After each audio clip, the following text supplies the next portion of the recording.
So hey guys, welcome back to another video of perfect world and I hope कि तुम लोग बहुत ही ज्यादा अच्छे और मजे में होगे। वीडियो में आगे बढ़ने से पहले कहना चाहूंगी कि अगर इससे पहले का एपिसोड अभी तक चेकआउट नहीं किया है तो पहले जाओ और जाके उसे देख लो, वरना यहाँ तुम्हें कुछ समझ नहीं आने वाला। और अगर तुमने देख लिया है तो बिना किसी देर के आज की इस वीडियो को शुरू करते हैं। सो होमीज, जैसा कि हमने लास्ट एपिसोड में देखा था जहाँ पर शी हाओ यहाँ पर कल्टिवेट करते हुए फाइनली ब्रेक थ्रू कर लेता है और यहाँ पे हम देखते हैं कि शी हाओ पहला सबसे यंगेस्ट हेवनली गॉड बन जाता है। यहाँ पर हम देखते हैं कि सभी लोग ये देखकर हैरान हो जाते हैं और ऐसे ही हम देखते हैं कि 3 महीने बीत जाता है, जिसके बाद शी हाओ किंग यी के साथ अपने दोस्तों के पास वापस लौटने का फैसला करता है। इसी के साथ हम देखते हैं कि जैसे ही शी हाओ वापस आता है तो सबसे पहले उसका सामना एक लड़की से हो जाता है जो कि यहाँ पर 3000 प्रोविंस की एक लड़की को टॉर्चर कर रही थी और यहाँ पर वो उसे लगातार बुली कर रही थी। पर यहाँ पर शी हाओ उसकी अकल ठिकाने लगा देता है, साथ ही यहाँ पर उसके एक दोस्त की भी। जिसके बाद शी हाओ यहाँ पर अपने डिवाइन सेंसेस के थ्रू चारों तरफ ये खबर फैला देता है कि हाँ, मैं हुआंग हूँ और जो भी आज के बाद 3000 प्रोविंस के लोगों को टॉर्चर करने या उन्हें बुली करने की कोशिश करेगा तो वो हुआंग का दुश्मन होगा। इसी के साथ यहाँ पर हम देखते हैं कि शी हाओ को बुलाया जाता है जहाँ पर युआन किंग का जो बेटा था युआन हुआंग, वो यहाँ पर शी हाओ को उसके बेटे को मारने के जुर्म में उसे यहाँ पर सबक सिखाना चाहता था। लेकिन हम देखते हैं कि सारे एल्डर की परमिशन मिल जाने के बाद शी हाओ यहाँ पर उसे पटक पटक के मारता है और मार मार के उसे सीधा एकेडमी के बाहर फेंक देता है। लेकिन तभी यहाँ पर बिजली कड़कना शुरू हो जाती है और हम देखते हैं कि यहाँ पर थर्ड आई किंग इन पर अटैक करने के लिए आ जाता है, जिसके साथ ही यहाँ पर जो एल्डर होते हैं वो इमॉर्टल हॉर्न को बचा देते हैं और यहाँ पर पूरे एकेडमी को ऑन गार्ड पर लगा देते हैं। और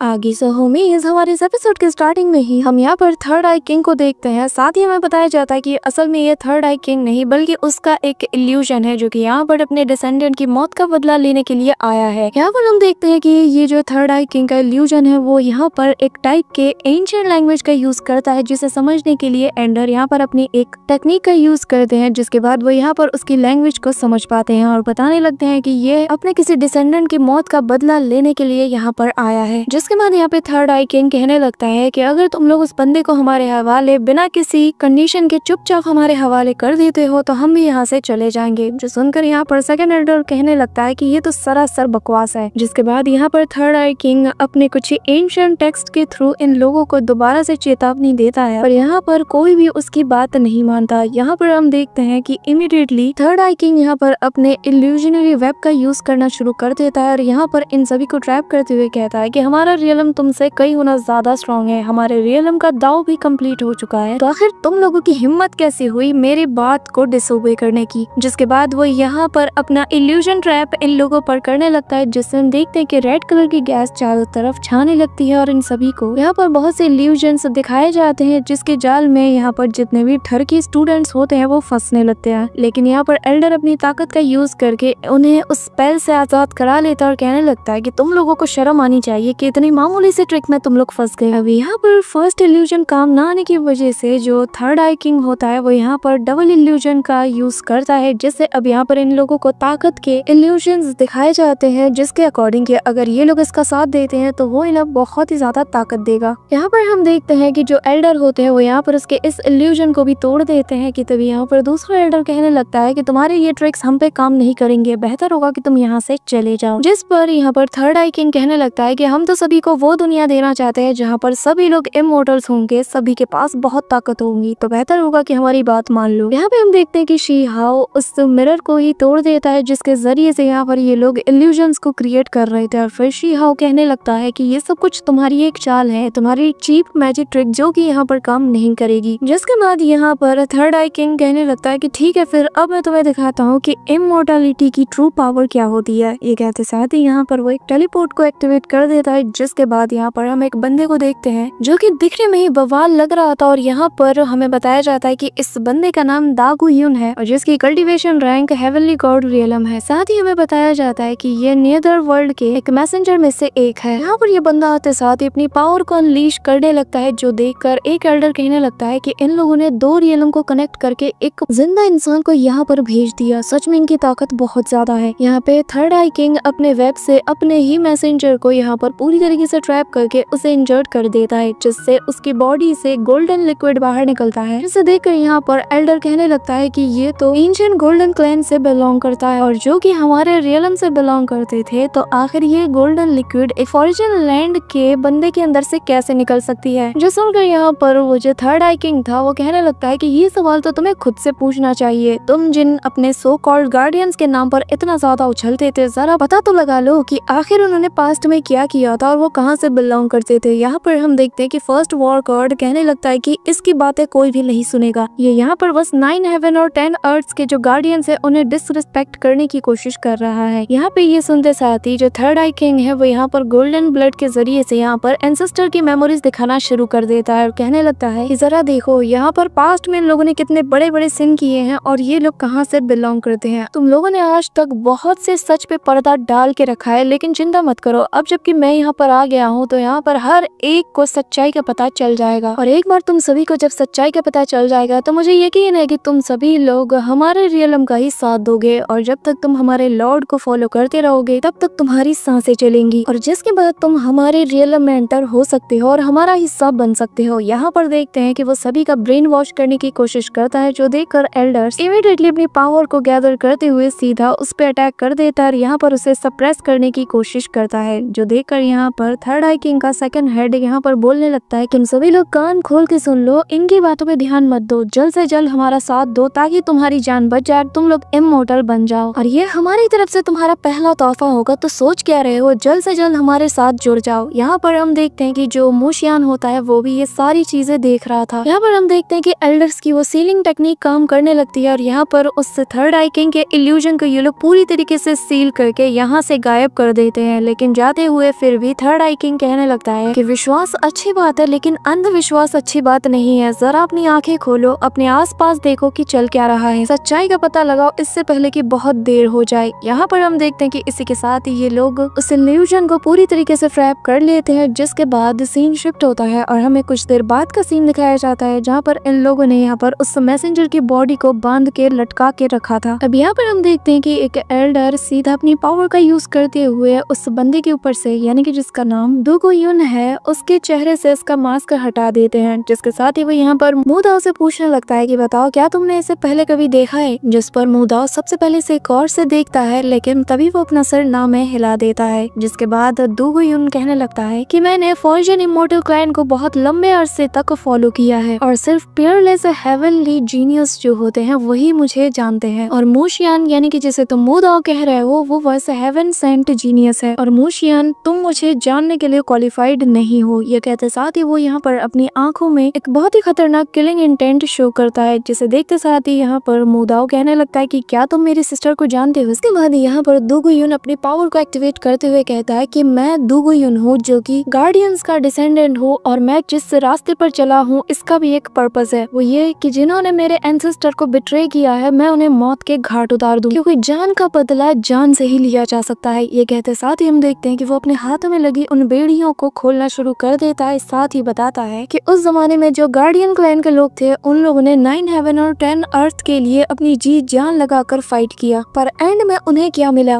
उन्हें एंड में इतना बड़ा धोखा मिला कि जिससे ऑलमोस्ट पूरा गार्डियन क्लैन ही खतरे में आ गया, और अगर फॉरिजन लैंड की हम मदद नहीं लेते और उनके पास शेल्टर नहीं लेते तो शायद हमारा हमेशा हमेशा के लिए अस्तित्व ही मिट जाता। जिस पर यहाँ पे सेकंड एल्डर कहने लगते हैं कि ऐसा भी तो हो सकता है कि तुम लोगों को झूठी मेमोरीज दिखाई गई हो, जिस पर यहाँ पे डूगो युन कहने लगता है कि हमारे जो एंसेस्टर्स की मेमोरीज हैं वो जनरेशन बाय जनरेशन हमें पास डाउन की गई है, तो कुछ भी छेड़छाड़ इसमें करना बहुत ही ज्यादा मुश्किल है, और जनरेशन बाय जनरेशन मैंने अपने एंसेस्टर की ट्रू मेमोरीज को देखा है, समझा है, परखा है, और मैं जान चुका हूँ कि असली सच क्या है। ये कहते साथ ही वो यहाँ पर सभी को मेमोरीज दिखाना शुरू कर देता है, जिसके बाद हमें थोड़ी देर बाद का सीन दिखाया जाता है जहाँ पे हम देखते हैं कि कुछ एल्डर्स कहने लगते हैं कि हाँ ये बात सच है कि उस वक्त कुछ गद्दार थे जिन्होंने ऐसे काम किए हैं जो कि माफी के काबिल नहीं, पर जरा अपने आंखें खोलो और आसपास देखो वो लोग कब का जा चुके हैं, तो तुम्हें हमारे गार्डियंस का डिसेंडेंट होने के नाते हमारी मदद करनी चाहिए, फॉरिजन लैंड को पूरी तरीके से बर्बाद कर देना चाहिए। जिस पर डूगो युन बहुत ही कोल्ड वे में कहने लगता है कि जरा मेरी बात कान खोल के सुन लो, मेरा ऐसा कोई इंटेंशन नहीं है कि मैं इस रियलम वॉर में तुम लोगों का साथ दूं, उससे भी ज्यादा ये कि मैं यहाँ पर बदले की रास्ते में निकला हूँ और मुझे हमारे दुश्मनों से बदला लेना है। तीसरी बात और सबसे इम्पोर्टेंट बात ये कि तुम्हारे पास जीतने का कोई चांस ही नहीं। यहाँ पर ये सुनते साथ ही सभी एल्डर की नजर यहाँ पे शीहाओ पे जाती है, जिसे देखते साथ ही यहाँ पर जो ग्रेट एल्डर होते हैं वो यहाँ पर डूगो युन से कहते हैं कि तो फिर तुम भी सुन लो, ऐसा नहीं है कि जो जीनियसेस हैं वो सिर्फ दूसरे रियलम सिस्टम में ही पैदा हुए हैं, लेकिन अगर तुम्हें फिर भी हमारी बातों पर यकीन नहीं है तो तुम इन्हें आजमा के देख सकते हो। ये कहते साथ ही यहाँ पर से तीनों एल्डर दूर टेलीपोर्ट हो जाते हैं और यहाँ पर बेसिकली उन्होंने अपने पावरफुल डिसाइपल्स को आगे कर दिया था। तभी हम देखते हैं कि यहाँ पर जो अर्थ गॉड वॉरियर था वो यहाँ पर कहने लगता है कि जस्ट कॉज तुम यहाँ पर हमारे जो सेवियर्स हैं उनके डिसेंडेंट्स हो, इसका मतलब ये नहीं कि तुम्हें हक दिया गया है कि तुम हमें ऐसे बिना आजमाए जज करो। और दो यूनुस की बात सुनकर उसी की तरफ फिंगर करते हुए उसे इशारा करता है कि चलो फिर देखा जाए। यहाँ पर हम देखते हैं कि अर्थ वॉर गॉड इमीडिएटली अपनी पावर को एक्टिवेट करते हुए उस पर अटैक करने के लिए जंप करता है, लेकिन यहाँ पर दो यून उसके अटैक से इमीडिएटली डॉज करते हुए दूर चला जाता है। पर पलक झपकते ही हम देखते हैं कि जो अर्थ वॉर गॉड था वो यहाँ पर उसकी तरफ दोबारा से पहुंच जाता है, जिसके बाद दोनों के बीच क्लोज कॉम्बैट होता है जहाँ पर दोनों ही एक दूसरे को बराबर की टक्कर देने लगते हैं, जिससे हम देखते हैं कि एक पल के लिए दोनों एक दूसरे से दूर छिटक जाते हैं, लेकिन अगले ही पल एक दूसरे के करीब आकर ताबड़तोड़ अटैक करना शुरू कर देते हैं। सेकंड राउंड में हम देखते हैं कि यहाँ पर जो दो यून होता है वो विनर हो जाता है, क्योंकि उसने मार लगा दी थी यहाँ पर अर्थ वॉर गॉड की, और जिस वजह से वो दूर छिटक जाता है कि तभी वो अपने कुछ पोर्टल्स को ओपन करते हुए उनके जरिए से बहुत बड़े बड़े चट्टानों को सीधा दो यून की तरफ थ्रो करने की कोशिश करता है। यहाँ पे हम दो यून को देखते हैं जो कि यहाँ से बचते हुए आगे बढ़ रहा था ताकि उसे बस किसी तरीके से एक ओपनिंग मिल जाए और वो यहाँ पर इसका काम तमाम कर दे। यहाँ पर हम देखते हैं कि उसे वो ओपनिंग मिल जाती है और भाई सेकंड्स में जाकर उसकी चेस्ट पर अटैक करता है और यहाँ पर उसके एक ऑर्गन को पकड़ते हुए अपने डिवाइन सेंसेस से उसे चेक करना शुरू कर देता है, जहाँ पर वो पाता है कि असल में ये बंदा उसके वो एनिमीज जिसने की यहाँ पर उसके एंसेस्टर को पास्ट में बिट्रे किया था, तो ये उनका डिसेंडेंट नहीं है। इसी वजह से यहाँ पर हम देखते हैं कि वो अपना हाथ बाहर निकाल लेता है। पर यहाँ पर इस नजारे को देखते साथ ही सभी लोग डर जाते हैं और यहाँ पर प्रिंसेस वॉर गॉड कहती है कि प्लीज ऐसा मत करो, उसे छोड़ दो। जिसके बाद यहाँ पर दो यून कहने लगता है कि तुम खुशकिस्मत हो कि तुम उन लोगों के डिसेंडेंट नहीं हो जो कि मेरे दुश्मन है। जिसके बाद वो उसे फेंक देता है और कहने लगता है कि मैं तुम्हारी जान बख्श रहा हूँ, पर तुम सच में बहुत ही ज्यादा कमजोर हो। इतने कमजोर रियलम के साथ मैं कैसे अलायंस कर सकता हूँ? वो बात अलग है कि मेरा ऐसा कोई इरादा है नहीं। यहाँ पर हम देखते हैं कि शी हाओ को ये बात बुरी लगती है और वो यहाँ पर इससे कहने लगता है कि ठीक है फिर अब तुम्हारा अगला ओपोनेंट मैं बनूंगा। ये कहते साथ ही शी हाओ इमीडिएटली अपनी कुनपेंग टेक्निक को एक्टिवेट कर देता है, जिससे हम देखते हैं कि वही बड़ा सा बीस्ट बाहर निकलना शुरू कर देता है। पर यहाँ पर उसके बड़े से बीस्ट को देखते साथ ही दो यून अपनी पावर से उसे पूरी तरीके से यहाँ पर डिस्ट्रॉय कर देता है, जैसे यहाँ पर हम देखते हैं कि वो क्रिएटर गायब हो जाता है और अगले ही पल दो यून यहाँ पर अपनी तीन बहुत ही बड़ी बड़ी स्पिरिचुअल फॉर्म को एक्टिवेट कर लेता है, जिससे वो यहाँ पर बहुत ही पावरफुल स्लैश अटैक सीधा शी हाओ की तरफ कर देता है। जिससे यहाँ पर हम देखते हैं कि शी हाओ भी अपने पावर को एक्टिवेट करते हुए उसके स्लैश अटैक को पूरी तरीके से डिस्ट्रॉय कर देता है और उसे ऐसा करता हुआ देखकर दो यून कहने लगता है कि हाँ मानना पड़ेगा तुम में दम है। जो सुनकर शी हाओ कहने लगता है कि हाँ तुम ही कम नहीं हो। यहाँ पर ये कहते साथ ही शी हाओ अपने पावर को एक्टिवेट करते हुए हवा में फ्लोट करना शुरू कर देता है और वो यहाँ पर थंडर एम्परर के आर्ट को यूज करता है, जहाँ पे हम देखते हैं कि शी हाओ इमीडिएटली यहाँ पर थंडर एम्परर के universe of heaven and earth की टेक्निक का यूज करता है। जिसके बाद यहाँ पर शी हाओ की ट्रू बॉडी भी इसके पीछे अपीयर हो जाती है और ये देखने में बहुत ही ज्यादा कमाल का लगता है। अगले पर शी हाओ यहाँ पर थंडर एनर्जीज को गैदर करते हुए सीधा उस पर अटैक कर देता है, जिससे दो उनकी बॉडी में से ब्लैक स्मोक बाहर निकलता है। पर अगले ही पल वो भी काउंटर अटैक करके हाओ के अटैक को भी रोक देता है। जिसके बाद यहाँ पर दो यून कहने लगता है कि सच में तुम इन सब से सुपीरियर हो, पर अफसोस की बात है कि तुम्हारा सामना मुझसे हो गया है। ये कहते साथ ही वो शी हाओ की तरफ बढ़ने लगता है अटैक करने के लिए। यहाँ पर शी हाओ भी उसकी तरफ बढ़ता है और अब दोनों ही एक दूसरे पे ताबड़तोड़ अटैक करने लगते हैं और यहाँ पर इनके बीच हमें कमाल की हाथापाई देखने को मिलती है। लेकिन यहाँ पे हम अगले ही पल देखते हैं कि शी हाओ इसकी बजाना शुरू कर देता है और मार मार के इसे हवा में उछाल देता है, जो देखकर वो कहने लगता है कि इंटरेस्टिंग क्या स्पीड है। पर पलक झपकते ही शी हाओ यहाँ पर अपनी कुनपेंग टेक्निक का यूज करते हुए एक बहुत ही पावरफुल फिस्ट से उस पर अटैक लैंड करता है और यहाँ पर जैसे ये फिस्ट उसके चेस्ट पे शी हाओ लैंड करता है वो कहने लगता है कि अब देखते हैं कि तुम में कितना दम है। यहाँ पर हम देखते हैं कि शी हाओ के उस अटैक की वजह से जो दो यून है वो जमीन पे जाके लैंड करता है और फिर इमीडिएटली अपने स्पेयर को बाहर निकालने लगता है। जिसके बाद शी हाओ कहता है कि अब बताओ क्या तुम्हारा अभी भी यही ख्याल है कि हमारे रियलम के पास बस सिर्फ डिसेंट टाइप के कैरेक्टर्स हैं। जिसके बाद हम देखते हैं कि यहाँ पर ये दोनों तेजी से एक दूसरे पर झपटते हैं और यहाँ पर शी हाओ अपने स्वॉर्ड को निकाल लेता है और यहाँ पर वही दो यून अपने स्पेयर से ताबड़तोड़ अटैक शी हाओ पे करना शुरू कर देता है। लेकिन यहाँ पर दोनों ही एक दूसरे को बराबर की टक्कर देना शुरू कर देते हैं। इसी दौरान यहाँ पर हम देखते हैं कि दोनों को फाइट में मजा तो आ रहा था क्योंकि पहली बार दोनों को अपने बराबरी का बंदा मिला था, लेकिन इमीडिएटली होली एकेडमी का मैसेंजर आ जाता है है, जिस वजह से ये दोनों फाइट करना रोक देते हैं। और यहाँ पर वो मैसेंजर आते साथ ही पूछने लगता है कि बताओ आखिर हुआंग कहाँ पे है। और यहाँ पर उसके साथ युआन किंग भी मौजूद था, जिसके बाद हम देखते हैं कि वो मैसेंजर कहने लगता है कि हुआंग इसी वक्त हमारे सामने आओ। कि तभी यहाँ पर युआन किंग उसे ढूंढ लेता है और बहुत ही एटीट्यूड के साथ कहता है कि हुआंग तुम्हें सुनाई नहीं दे रहा, यहाँ पर होली मैसेंजर तुम्हें समन कर रहे हैं। यहाँ पर शीहाओ की सटक जाती है और वो यहाँ पर अपने वाइन से उसे पकड़ते हुए अपने पास घसीटता है और घुमा के एक जोरदार मुक्का उसके फेस पे जड़ देता है। और फिर दु गुयन की तरफ उसे थ्रो करते हुए कहता है कि इसे कैच करो, लेकिन दु गुयन यहाँ पर घुमा के एक उल्टे पैर का किक सीधा उसके पेट पे लैंड करता है और जिससे यहाँ पर युआन किंग जमीन पे जा गिरता है जैसा कि वो कोई ट्रैश हो। जिसके बाद यहाँ पर ये सारा नजारा देखते साथ ही जो होली मैसेंजर था वो कहने लगता है कि हुआंग अपनी हद में रहो, तुम्हें पता भी है कि आखिर तुम किसके सामने खड़े हो। यहाँ पे हम देखते हैं कि इमीडिएटली उसके पीछे दु गुयन आकर उसके पेट में एक जोरदार किक दे मारता है, जिससे वो सीधा शीहाओ की तरफ जाता है, लेकिन शीहाओ भी घुमा के एक जोरदार पंच उसके ऊपर जड़ता है। जिसके बाद हम देखते हैं कि यहाँ पर होली मैसेंजर को ये लोग फुटबॉल बना देते हैं और दे दनादन यहाँ पर ये लोग फुटबॉल खेलना शुरू कर देते हैं। जहाँ पे हम देखते हैं कि शीहाओ और दु गुयन यहाँ पर इस होली मैसेंजर को किसी बॉल की तरह लगातार किक कर रहे थे और एक दूसरे की तरफ पास कर रहे थे। कि तभी यहाँ पर दु गुयन एक लास्ट किक मार के यहाँ से होली एम्परर को भी बहुत दूर फेंक देता है। जिसके बाद शीहाओ कहने लगता है कि हमने सभी को यहाँ पर निपटा दिया है, चलो अब हमारा मामला सेट किया जाए। यहाँ पर शीहाओ के पावर को देखते साथ ही युआन किंग की बोलती बंद हो जाती है और वो डर के मारे पीछे हटना शुरू कर देता है। जिसके बाद यहाँ पे हम दु गुयन को देखते हैं जहाँ पर उसके फेस में एक सेटिस्फैक्शन वाली स्माइल थी और वो शीहाओ से कहने लगता है कि हम दोनों की पावर इक्वल्स हैं। अगर तुम और मैं 10,000 साल तक के लिए भी लड़ते रहे ना तो भी इसका कोई रिजल्ट नहीं निकलने वाला। जिसके बाद वो शीहाओ को फेयरवेल कहते हुए यहाँ से जाने लगता है, पर तभी शीहाओ कहता है कि तुम अकेडमी को छोड़ के नहीं जा सकते। जिस पर वो बताने लगता है कि जब तक हमारी दोबारा मुलाकात नहीं होती तब तक मैं एंशिएंट माइंड के डीप लेयर में जा रहा हूँ। यहाँ पर हम देखते हैं कि जो तीनों एल्डर्स होते हैं वो कहने लगते हैं कि चिंता मत करो, इसका ख्याल हम रख लेंगे। इसके बाद वो भी उसका पीछा करना शुरू कर देते हैं और यहाँ पर हम देखते हैं कि प्राइमल एंशिएंट माइंड में दु गुयन जाने लगता है। यहाँ पर एल्डर्स बताने लगते हैं कि ये जगह बहुत ही ज्यादा खतरनाक है और यहाँ पर अकेले जाना उससे भी ज्यादा खतरनाक है। जिसके बाद वो यहाँ पर उसका रास्ता रोकते हुए कहते हैं कि अगर तुम यहाँ पर आए हो तो जरूर तुम्हारा कोई ना कोई पर्पस तो होगा ही, लेकिन अगर तुम हेवनली एकेडमी के साथ एक डील कर लेते हो तो हम यहाँ पर तुमसे वादा करते हैं कि हम तुम्हें प्रोटेक्ट करेंगे। इसी के साथ हम देखते हैं कि इनके बीच कोई डील बन जाती है जो कि अभी हमें नहीं बताया जाता। और यहाँ पर दु गुयन माइंड के अंदर चला जाता है और यहाँ पर कहने लगता है कि मैंने हॉरिजन लाइन से सुना है कि मुझे अगर अपने क्लैन के पास्ट के बारे में जानना है तो उसके बारे में मुझे सारी इन्फॉर्मेशन इसी माइंड के डीप लेयर में मिलेगी। कि तभी यहाँ पर वो फील करता है कि यहाँ पर जैसे ही वो पहुंचा है तो उसकी ब्लड लाइन की पावर यहाँ की एनर्जी के साथ कनेक्शन बनाना शुरू कर देती है, जिससे पता चलता है कि यहाँ पर कोई ना कोई राज छुपा है। लेकिन तभी यहाँ पर उसे काला पानी नजर आता है जो कि ऊपर की तरफ बढ़ रहा था, जिसे देखते साथ ही वो कहने लगता है कि देखने से लगता है कि फॉरिजन इंपीरियल क्लैन ने मुझसे झूठ नहीं कहा था। जिसके बाद हम देखते हैं कि वो यहाँ से एस्केप करना शुरू कर देता है और अपने मन में कहता है कि लगता है कि हमारा क्लैन पहले एक डार्क बीइंग हुआ करता था और जो कि मैंने पहले भी सुन रखा है, पर मेरा ऐसा कोई इरादा नहीं कि मैं फॉरिजन रियलम की हेल्प करूं। जिसके बाद यहाँ पर हम देखते हैं कि जो दु गुयन होता है वो निकलना शुरू कर देता है और कहने लगता है कि फिलहाल के लिए मुझे इन दोनों रियलम से कोई मतलब नहीं, मुझे जल्द से जल्द अपने मामले निपटा कर अपने एंसेस्टर के लैंड में वापस जाना चाहिए। जब हम देखते हैं कि जो दु गुयन होता है वो इस शिप में वापस आ जाता है, आते साथ ही यहाँ पर एल्डर से कहने लगता है कि ठीक है, फिर